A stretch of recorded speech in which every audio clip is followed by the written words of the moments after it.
Welcome to the Humanities Team podcast with me, Steve Farrell. Humanities Team is an international spiritual movement whose purpose is to communicate and demonstrate the timeless truth that we are all one, with the divine and all life, caring for each other and the world we share, so that people's actions reflect this profound understanding within our generation. We believe that living this truth is essential to resolving the most chronic and acute world challenges and vital to creating a flourishing world of peace, harmony, and happiness. We offer transformative education programs in personal and spiritual development, and we host an annual event called Global Oneness Day. Similar to Earth Day, which galvanized the global environmental movement, Global Oneness Day has become a catalyst for spiritual activism and an integral part of the present-day global oneness movement, which represents a profound new paradigm in human culture. Humanities Team is the only global nonprofit organization working in transformational education. Since we are a nonprofit, there is no focus on growing profits or satisfying shareholders, and 100% of all revenue goes toward our work supporting conscious evolution, planetary awakening, and flourishing at every level of life. If you'd like to learn more about us or want to support our mission directly through donation or volunteering some of your time, please visit us online at humanitiesteam.org. And lastly, if you enjoyed this podcast, we'd be grateful if you'd leave us a review. Hello, everybody. I'm Steve Farrell with Humanities Team. I'm here in Boulder, Colorado in our Humanities Team studio. Big shout out to you. Thank you for joining us. We're coming on here just a few minutes late. We've got a special guest today, Michael Bernard Beckwith. It's going to be a moment in which we are exploring the theme of saying yes to you. I mean, basically, you have to give permission to yourself. You're the only one that can give yourself permission to say yes to yourself. You can't ask permission from the world. You can't ask the world to bend itself towards you. You can't ask permission from other people, your parents, friends. Ultimately, you have to say yes. And when that yes is sincere, when it's real, then the universe bends towards your yes. And there's a wonderful unfolding that takes place that includes possibilities, opportunities that show up that previously were unseen because your yes factor wasn't high enough.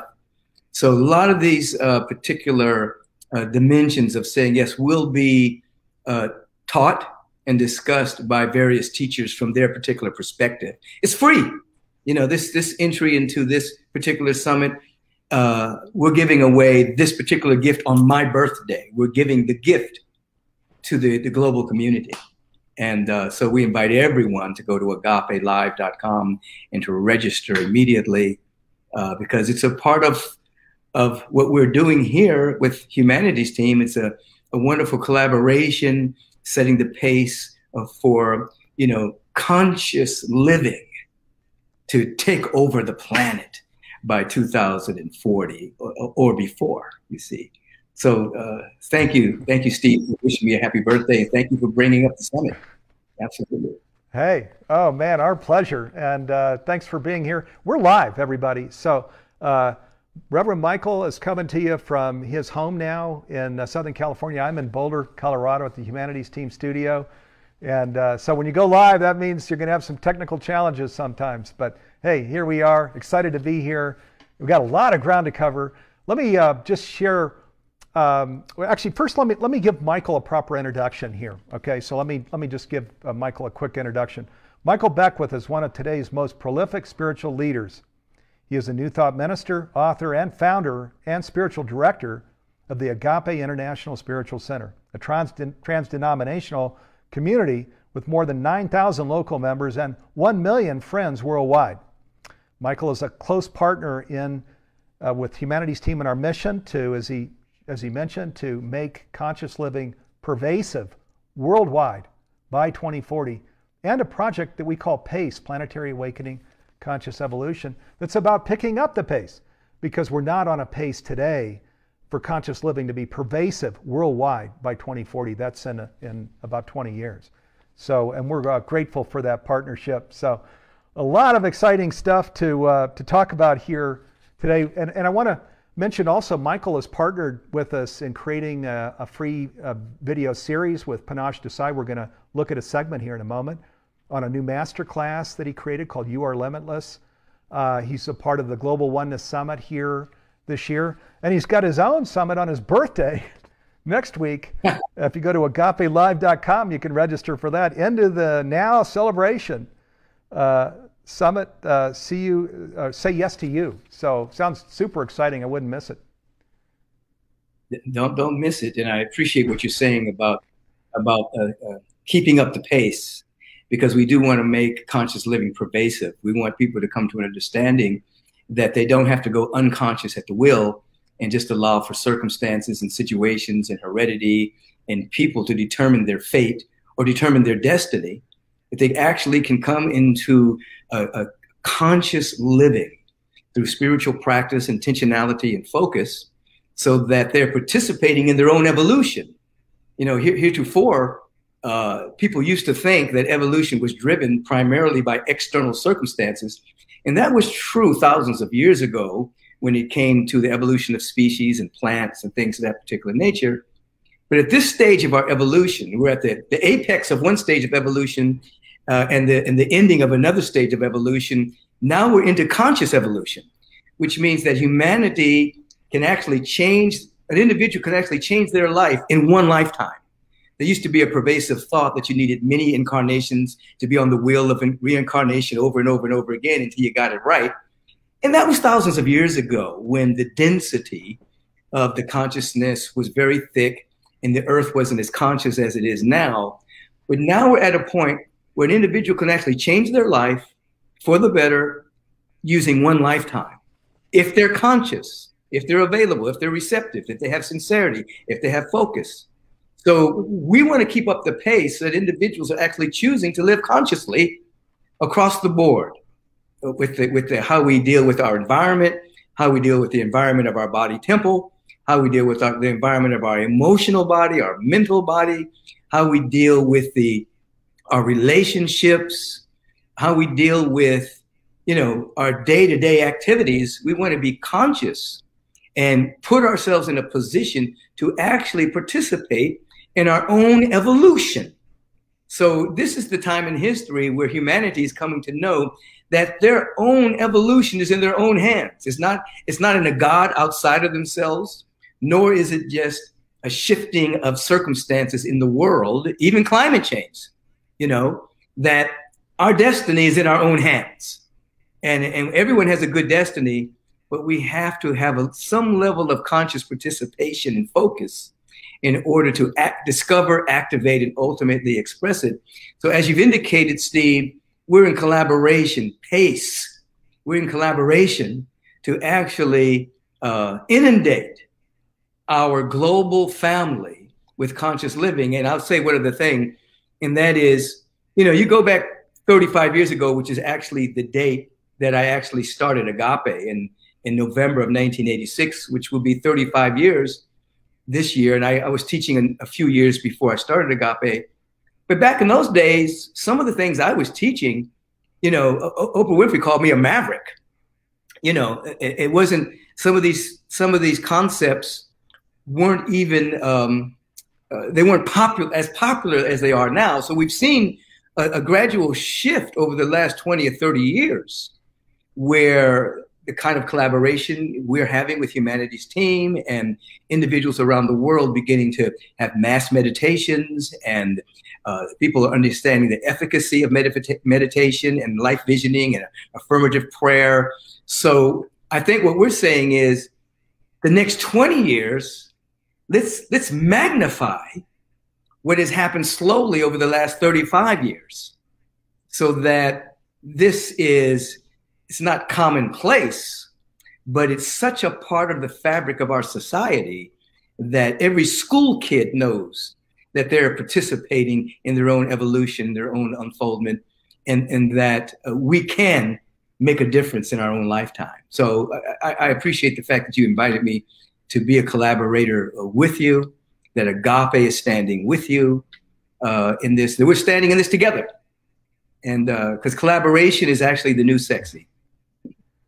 Yeah, no kidding. Well, you all are a pace setter, and boy, just gratitude. As you mentioned, back into the 1980s, you were out there with this, and so you've been just this huge leader globally, and you've got to be smiling that we've come this far, and still saying, hey, we got to pick up the pace. Where good news is I'm not a maverick anymore. Bad news is we all got to do this. I love what you brought in, Michael, where you were sharing too, where you say yes, where we really, and you've got with your affirmative prayer, you've got this such a beautiful process of a very pure way of opening and really receiving all of the omnipresence, the power, the health, the miracle power of the divine.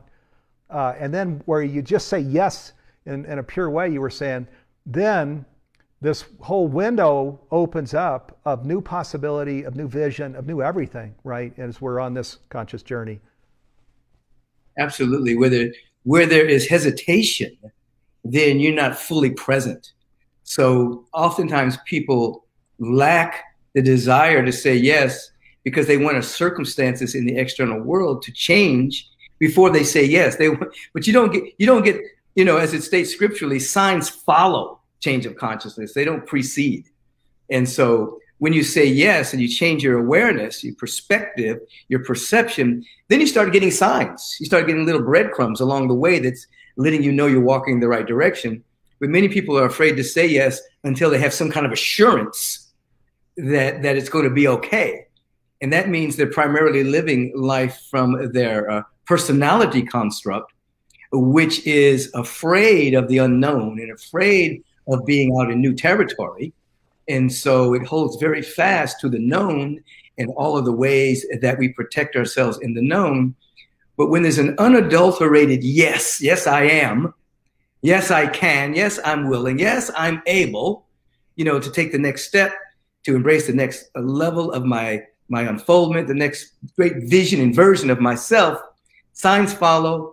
We become available to inspired wisdom through our intuition and through our direct knowing. We're guided. And even though physically we can't see the evidence, we start to develop our intuitive and direct knowing faculties that let us know that we're not walking alone.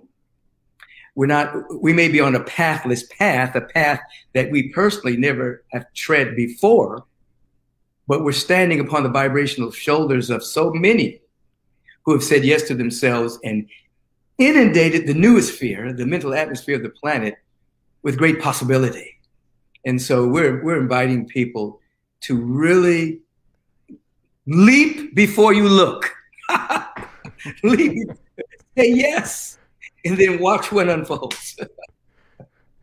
Absolutely. Trust the unseen world. And I know viewers, this is a conscious audience, so we all have this going on, but it's a journey, and I don't think there's any there. So you just keep climbing as we trust, as we have faith, and as you mentioned, it's not that challenging because the gifts, the worldview, the prosperity, sometimes I call it the boomerang effect, that's coming back, that's supporting the conscious journey, just makes it allows us to understand we are absolutely on the right path. Doors are opening, and doors to unhealthy living are closing as we want them to. But it's a beautiful path, and thank you for describing it so well. I love that science dimension of course, science affirms that we've got to do this to achieve this. It's not the other way around. So we got to trust the unseen world, which, as you share so frequently. Let me just real quick say a few things. First, I want to close off. We were talking about Noah came in, who's a partner. He came in live from Oregon there, Michael, just before you came on. And we were talking about conscious business. And Michael is in this free program series. He also is faculty in this whole conscious business change agent program. And as Noah mentioned, there are many things that Michael shares in his program, but one of the most profound is it's not a business with a mission. It's a mission with a business. Which is so important. And it's what we naturally do in conscious living. We don't ever turn it around, do we, Michael? Right. It's always, our mission is leading us everywhere. Right. That's the next stage of human evolution. In the old stage, where the survival instinct was overriding everything, profit was the only motive. It wasn't necessarily the quality of whatever was being sold. It wasn't necessarily taking care of the planet. It wasn't necessarily taking care of the individuals that were on staff that was building whatever they were building. Profit drove everything. And the mission was profit. But at this particular stage in our unfoldment, I teach that we have to have a mission, and then our business is formed around that particular mission. So as you know, Steve, I teach that there are 4 bottom lines. Obviously, profit is a bottom line. You have to have a level of financial circulation to stay in business, but you have to have a purpose. The purpose, that's the mission you're talking about. You have to have a higher purpose for your business. How is this going to assist humanity in living better, you see? So it has to be purpose driven, then there's profit, then there's people. How is this assisting people on the planet? And how is this assisting the planet? So those are 4 P's: purpose, profit, people, and planet. And what happens is, because the vibration of the earth is at a much higher level at this particular time, it's going to support businesses that are in tune with this highest frequency. It's not going to necessarily support individuals that are just going out just to make money. It's going to support individuals who are, in the course of making money, are serving the planet, serving the people, and are living with a higher purpose. So, I try to bring that into focus for our entrepreneurial individuals. And in that same teaching, I'll also mention that there's success 1.0, success 2.0, success 3.0. Success 1.0 is, I get rich, period. End of story. Success 2.0 is I get rich and I become more philanthropic. I become a philanthropist. I give back to the community. I support spiritual communities and charities and particular businesses and particular focuses that I want to, that are serving the kind of world I want to live in. That's success 2.0. It's a little bit higher frequency than success 1.0. Then there's success 3.0. Success 3.0 is built into the business model and into the business plan is my give back. So as I'm building my business, I have the places in the world that I'm serving, even if it's not that much in the beginning, but it's built into the program so that as I become more successful, I'm able to give more rather than trying to wait until I'm rich to give. Because what happens is oftentimes people will make a lot of money and then they'll try to give money, but they become so identified with money that they actually think they're losing something when they support something. But if you build it into your habit from the beginning, you become so overjoyed when you're able to support and to give to places that are making the world better. I mean, Agape, we support other organizations financially, other organizations that do things that we don't do. So we can't do it all. So we support organizations, and we're a nonprofit. We're not even, a for-profit organization, but we support organizations that are dealing with women who were formerly sex slaves. We deal with organizations that are dealing with planting trees. We deal with organizations that are helping empowering women. We deal with organizations that are empowering our youth. But it's built into our budget, you see, so that we don't wait till we get a big windfall and then do it. It's just built into the budget. So that's success 3.0 that we're inviting conscious entrepreneurs to be about. And I think if they just gave $10 somewhere in the beginning and then built it up to 20 and 100 and 1,000, they would probably see their business flourish at a much faster rate. Yes, they would. This is that scientific principle, or the Boomerang Effect. Beautiful, Michael. Yes, success 3.0. That's when we talk about making conscious living pervasive worldwide. by 2040. Yeah. That's what business is doing. It's all in business 3.0. And the interesting thing is when as we become conscious, as we're doing all these things Michael is talking about, I'll call it walk through that door, as we become transformed. And as we become transformed, I don't think we even know how to do anything but business 3.0. That's really who we become. And I just, as we close this off, because there's so many fun and important things we want to get to here during the hour. Again, this is called Take Your Place at the Leading Edge of Business, Conscious Business Practices that Advance Your Reach and Impact. And I think we've been putting on the display a link to take that hour-long program. Michael is a part of it. You can also go to the humanitiesteam.org website and scroll down, and you'll see that a link that you can click on to watch that program, which talks all about conscious business. And Michael, Bernard Beckwith, Ken Wilber, Andrew Harvey, Barbara Marks Hubbard, myself, there are many people that are talking about conscious business during that program. So let me segue to some other things I want to share. There are people that are shouting out to Michael here for his birthday. Vance is coming in and saying, "Hey, happy birthday, Michael!" And he's saying, "Leap the love, leap." Okay, so be cause. So you've got a friend there, Vance, shouting out to you, Michael. Joe Cami is saying it's exciting to hear more about this whole conscious business thing, and she's saying she's a part of a B Corp, which is fantastic. Joe, thanks for writing in. And then Patricia Wagner's writing in and saying conscious business, purpose, profit, people, planet. Thank you, Michael.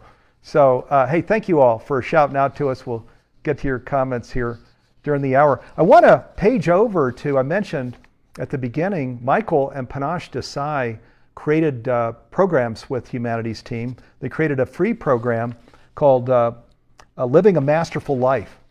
And Michael has a 60-minute segment, and then Panache Desai has a 60-minute segment. We're going to cut away right now to a 2.5-minute segment, and then Michael and I will come back and talk about it.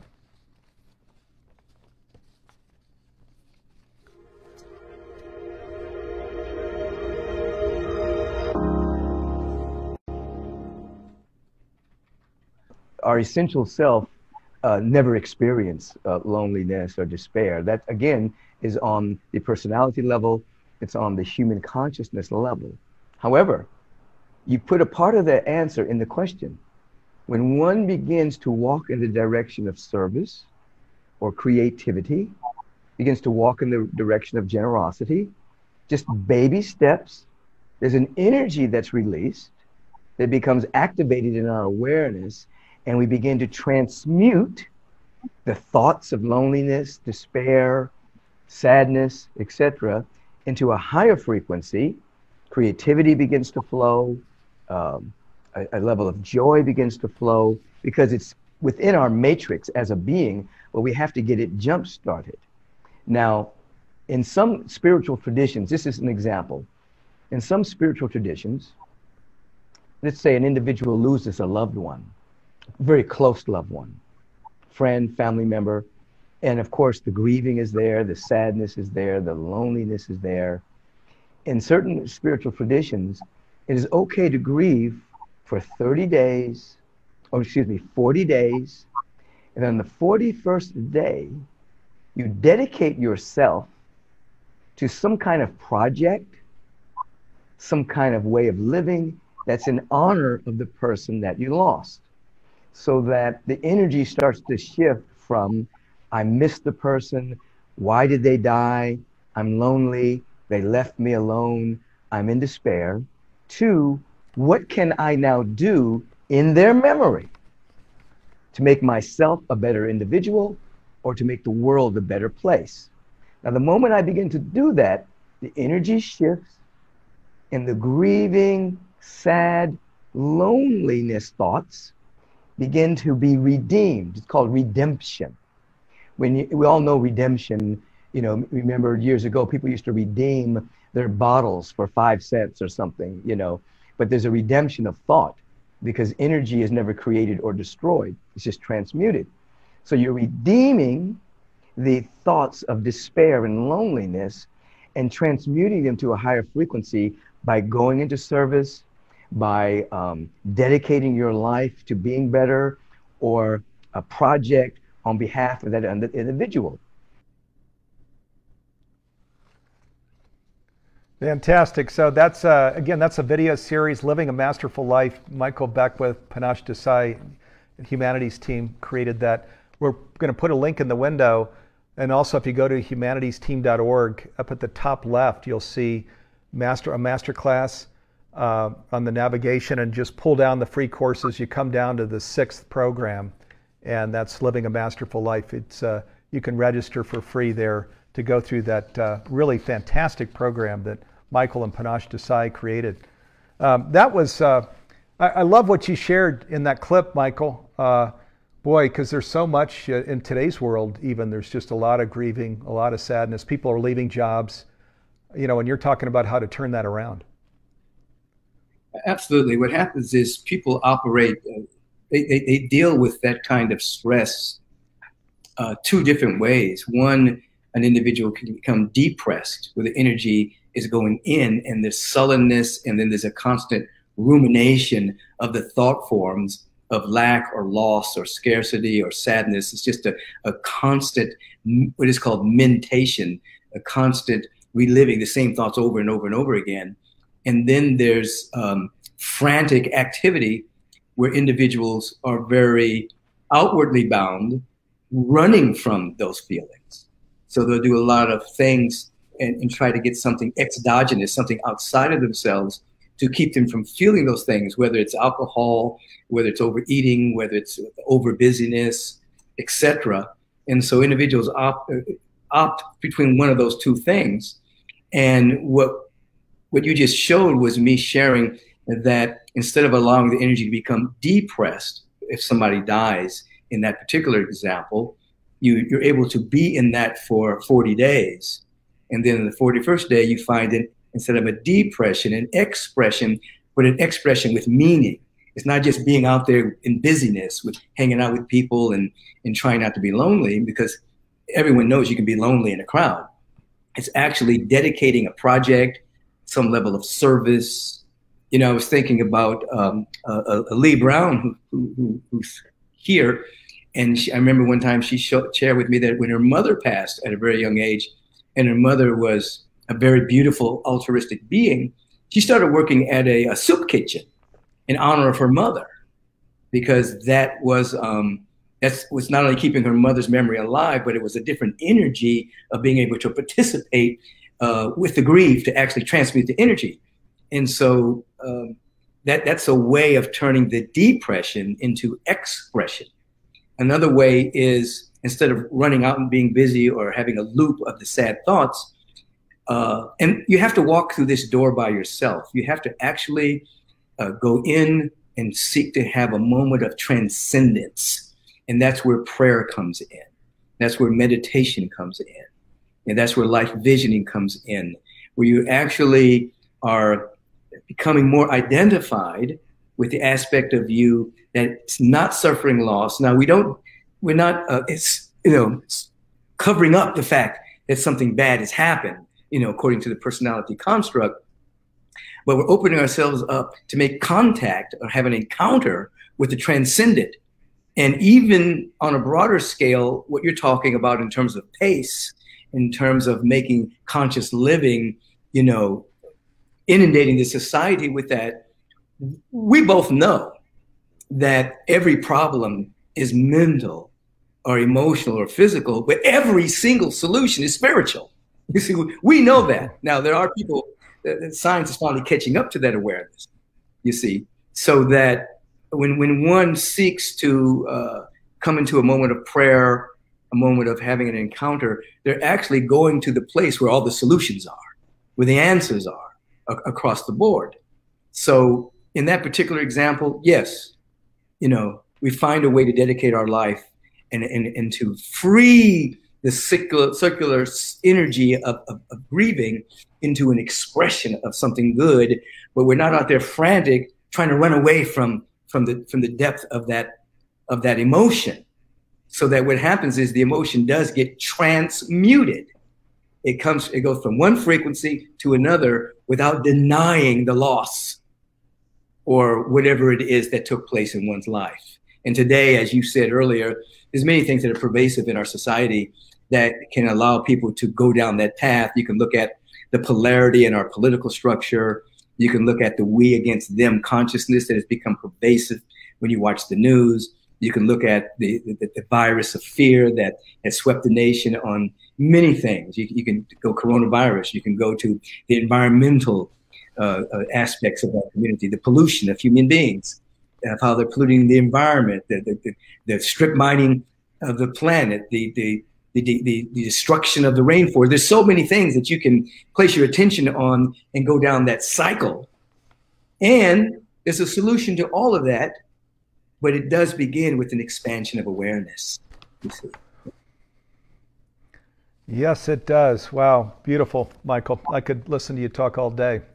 I'm sure viewers are in fact, they've been on screen expressing appreciation. Thank you. Just beautiful. I love, you've got these little zingers too. Instead of depression, expression. Just beautiful little zingers there. Barbara Marx Hubbard used to do that kind of thing too. And I know she was a good friend of yours. Barbara and I were very close. We were on the board of the INTA for years. And we would go into the vision process, and her and I would go into revelry for a long period of time, just really seeking to articulate the next state of vision for humanity. And we were very close. So every time you mention her name, it's a even though she's physically gone, when you mention her name, it's like a really sweet spot in me where she is concerned, because she never ever lost her innocent, great, conscious, innocent naivete about the possibility for humanity, regardless of what was going on the planet at that particular time. Whether it was when she was alive, there was the Iraq War and the destruction of lives and so much. There was so many things going on, and she never lost that innocent awareness that, you know what, we can turn this around. We can actually be captured by a vision. We can actually change it. And one thing we agreed upon was the fact that if we could have a big enough mirror for us to look in and see all the good that was happening on the planet, it would radically shift the consciousness of the planet. Right now, we're getting the feedback we get from the global brain and the news outlets is what's not working on the planet, the negativity. But if we could have a moment in which humanity could actually see its potential, its possibility, and all the good that's taking place, oh my God, there'd be a radical shift. And we would talk about that for hours, seeking to do that kind of thing. Yeah. No, she is beautiful and still very much a part of the Humanities Team family with her master classes and things. And of course, she would say, our crisis is a birth. So it was like, it's time to celebrate. We're in crisis, but look what we're giving birth to. And the birth has already happened and the baby's growing up. And so when we're talking about making conscious living pervasive by 2040, this is just a continuation of that story that Barbara shared her whole life. So, and a beautiful story at that. Well, let me share now. So we watched a little clip from this Living a Masterful Life. Now, that led into then a masterclass that Michael created with Panache Desai and Humanities Team. It's called You Are Limitless, which is an amazing masterclass. Even now, as Michael is just talking, just streaming consciousness, all of these wisdom tidbits. And this masterclass is filled with wisdom from both Michael and Panache. We're going to go to a segment that's about 5 minutes, and we're going to come back and talk a little bit about it here.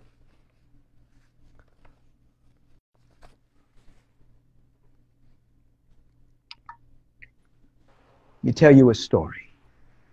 I was in Costa Rica a few years ago.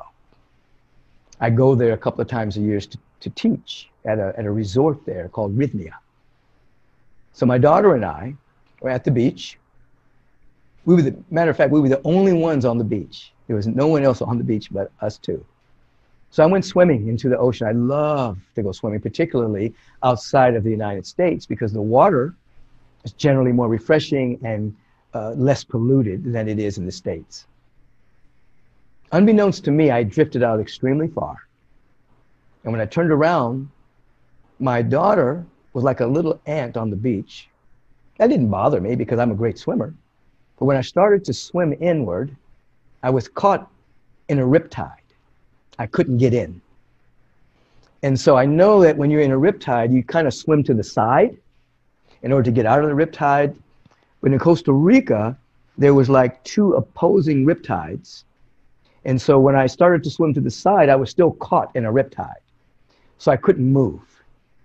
And I was trying to get in, but I could not get in. And my body temple was becoming more and more exhausted. I was becoming tired. And I can remember my daughter being very intuitive, knew something was wrong because she saw me trying to get in and I couldn't get in. There was nothing that she could do because there was no one on the beach to assist. So I can remember going underwater a couple of times, gagging a little bit, swallowing water, and then bobbling back up, treading water, trying to get in. And I pick up a lot of information through dreams, a lot of a prophecy through dreams. So I scanned my mind to see, did I have a dream of death? Did I have a dream that this could possibly be my last day on the planet? And as I scanned my mind, I didn't have such a dream. This was not my last day. And as I went under one time, I remember thinking, if I don't make it in, there's going to be a lot of upset people in my life. I better get in. I remember thinking that. But I understand it's difficult to convey how tired the body was. I was exhausted, okay? And so when I popped up, first thing I did, once I popped up for this last time and started breathing, I programmed my mind. I said to my mind, regardless of how tired the body gets, do not give up. I did a program. Regardless of how tired the body gets, do not give up. Keep going. Keep going. Keep going. I programmed the mind. And then what came out of my mouth was help. Now, the first help was not conscious. It just came out of my mouth. I just noticed that something in me said, help. Now, there was no one out there to help me. I said, help. And then once that came out of my mouth, I embraced that. And I began to say, help. I said, I need some help here. I need some help here. I need some help. I programmed the mind and I said, I need some help. As I'm treading water, a wave comes in that gives me a little momentum. Second wave comes in, gives me more momentum. Another moment later, a third wave comes in, gives me more momentum. Now I have momentum. I'm exhausted. But the mind was programmed. Regardless of how tired the body gets, keep going. So in my exhaustion, I'm going. My mind is programmed. Regardless of how tired the body gets, keep going. Keep going. I need some help here. I'm available to help. I'm available for help. Keep going. Keep going. I'm available for help. I'm available for help. Then after what seemed like a long period of time, I start to get in. And there was a moment where my feet touched the sand underneath. And then I kept going and kept going. Finally, I was on the beach. I collapsed on the beach. I turned on my back. My heart was beating extremely fast. I was breathing, but I felt so good that I survived that particular encounter.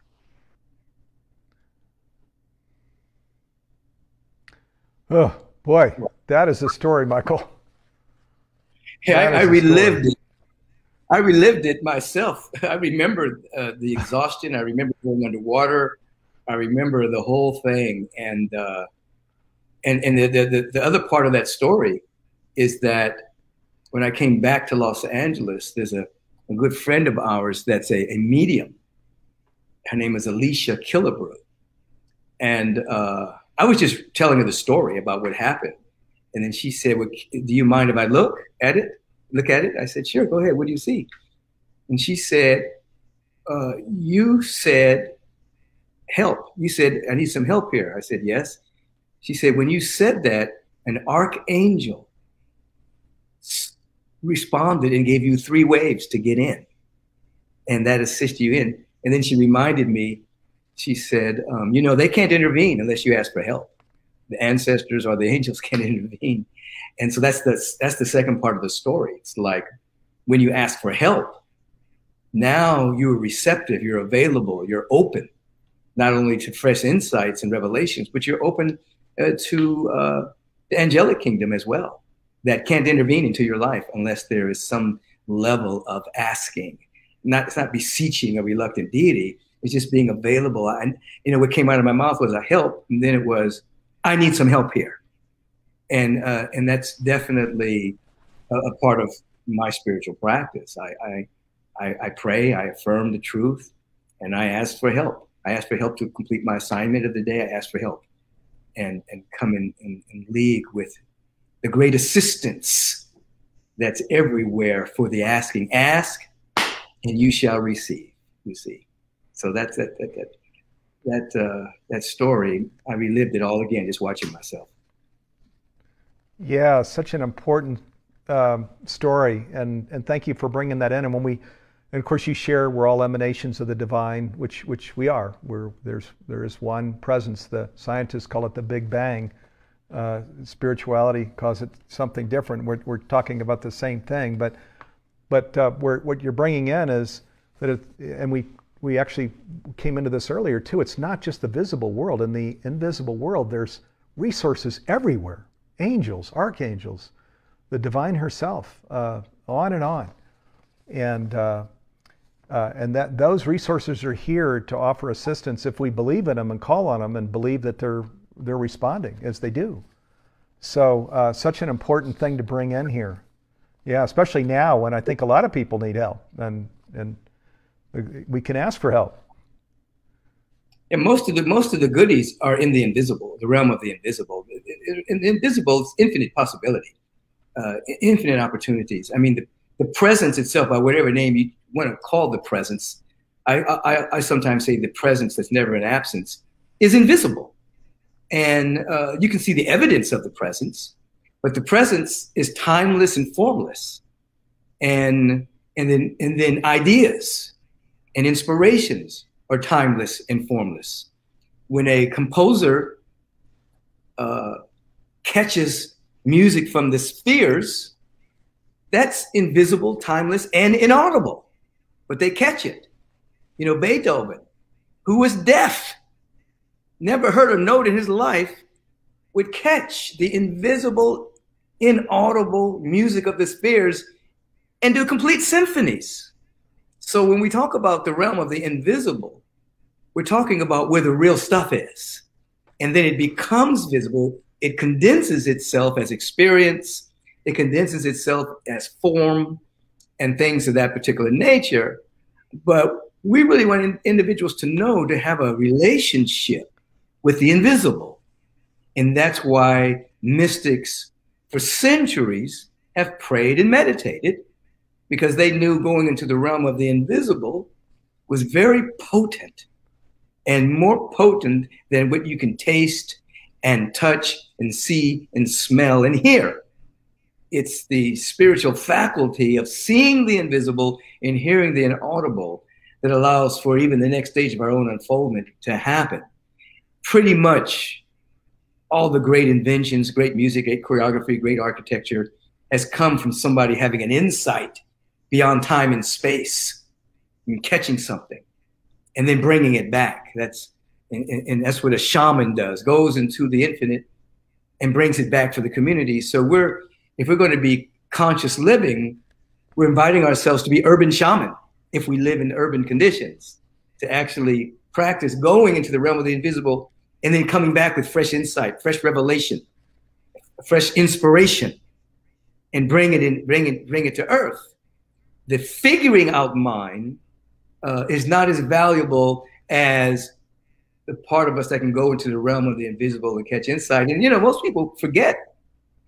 They'll speak about Albert Einstein's intellect, but they forget that the E=mc² formula came from a lucid dream that he had when he was out of time and space, and he caught this this relativity as he was writing something. And then when he woke up, he brought it back into this space and began to work on it. It wasn't that he was figuring out with his intellect equal MC squared, even though he thought there was a unified field. It was the dream state and the transcendent state that allowed him to catch it. Same is true for George Washington Carver. People think of him as the man who dissected the peanut and brought about all of these healing modalities from the peanut and from plants and from the clay in the ground.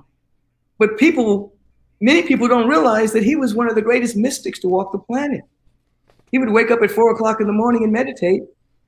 And then Mother Nature would share with him her secrets. And one of the things he said is, if you fall in love with something deep enough, it will reveal its secrets to you. And he would fall in love with the plant. He'd fall in love with the soil. He would fall in love with the peanut. And then it would share the efficacy of its nature. Then he would go into his laboratory and prove it. It wasn't the other way around. It wasn't, I'm going to go into the laboratory and figure out the nature of the peanut. It was revealed to him in meditation. And then he proved it in the laboratory. And so when we speak about the invisible, science is now catching up to the fact that when you dissect something to its nth degree, you can't go any further in that high microscope.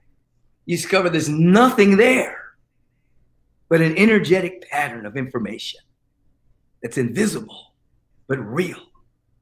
That energetic pattern, we all are an energetic pattern of infinite potential, unique expressions of the infinite. There's an energetic pattern in an avocado seed that contains the avocado tree. There's an energetic pattern in an acorn.